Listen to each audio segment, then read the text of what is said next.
তো হ্যালো বন্ধুরা, কেমন আছো সবাই? Welcome back to my channel.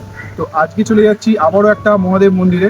আচ্ছা, তোমরা অনেকেই ভাববে যে ছেলেটা খালি মন্দিরেই কেন যায়, এটা হয়তো অনেকেই বলবে, কিন্তু তার আগে বলে দিই, দেখো আমি চাই যে গোয়া শুধু নাইট ক্লাব পার্টি এসব ছাড়াও গোয়া আমি চাই যে তোমরা একটু অন্যরকমভাবে তোমরা গোয়াটাকে চেনো। ঠিক আছে? গোয়াতে শুধু বিচ নাইট ক্লাব পার্টি ছাড়াও অনেক কিছু দেখার আছে, তো সেইগুলি আমি তোমাদের সামনে তুলে ধরতে চাই। তো সেই জন্যই আমার খালি মন্দিরেই কেন যাই, তার কারণ হচ্ছে সব থেকে বড় রিজন হচ্ছে এইটা। আর আমার ভিডিও যদি তোমাদের ভালো লেগে থাকে তাহলে লাইক কমেন্ট আর সাবস্ক্রাইব অবশ্যই করবে।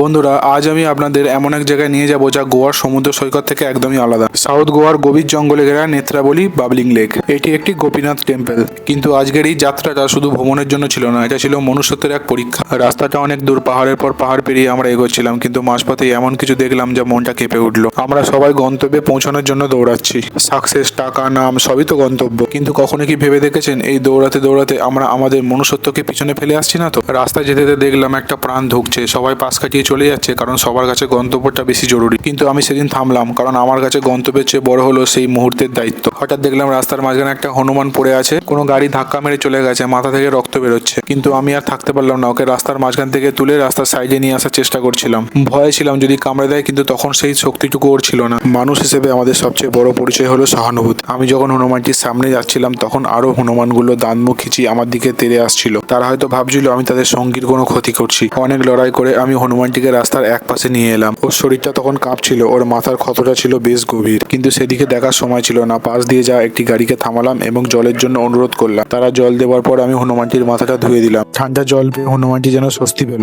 আমি প্রতি ভিডিওতে কেন বলে দিই যে গোয়া হচ্ছে আমাদের শহর বা সিটি এলাকার মতো নয়। গোয়া আমাদের শহর বা সিটি এলাকার মতো নয়, এখানে জঙ্গল বেশি, জন্তু জানোয়ারও বেশি। সেই জন্য আমি সবসময় ভিডিওতে একটাই কথা বলে দিই কি, যে গাড়ি আস্তে চালানোর কথা। দেখো, একটা গাড়ি বাইক গেছে, পুরো হনুমানটার গায়ের ওপর দিয়ে গেছে, মাথা ফেটে গেছে। তাই আমি জল দিয়ে রাস্তার সাইডে করে দিয়েছি, বেঁচে আছে এখনো, হয়তো কিছুক্ষণ পর ঠিক হয়ে যাবে। আর এই যে ওদের সব দলবলগুলো আমাকে তেড়ে আসছে, কিন্তু ওরা আর কি করে জানবে আমি ওর ভালো করতেই এসেছি।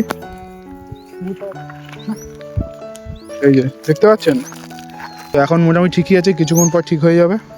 হনুমানটিকে নিরাপদ স্থানে রেখে আমি আবার আমার গন্তব্য নেত্রাবলী বাবলিং লেকের দিকে রওনা দিলাম।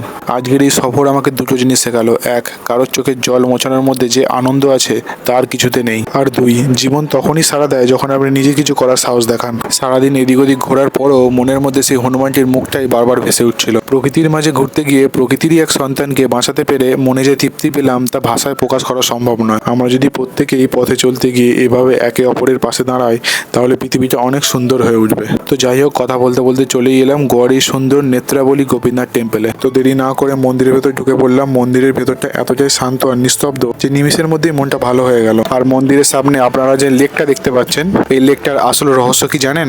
আপনি এই লেকের সামনে যত জোরে হাততালি দেবেন, জলের নিচে থেকে তত বুদবুদ বেরিয়ে আসবে, মানে বাবলস বেরিয়ে আসবে।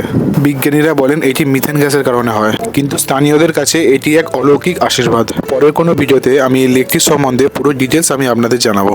আর আমার নেক্সট ভিডিওতে তোমরা গোয়ার কোন জায়গা দেখতে চাও আমাকে কমেন্ট করে জানিও। দেখা হচ্ছে পরের কোনো ভিডিওতে। টাটা।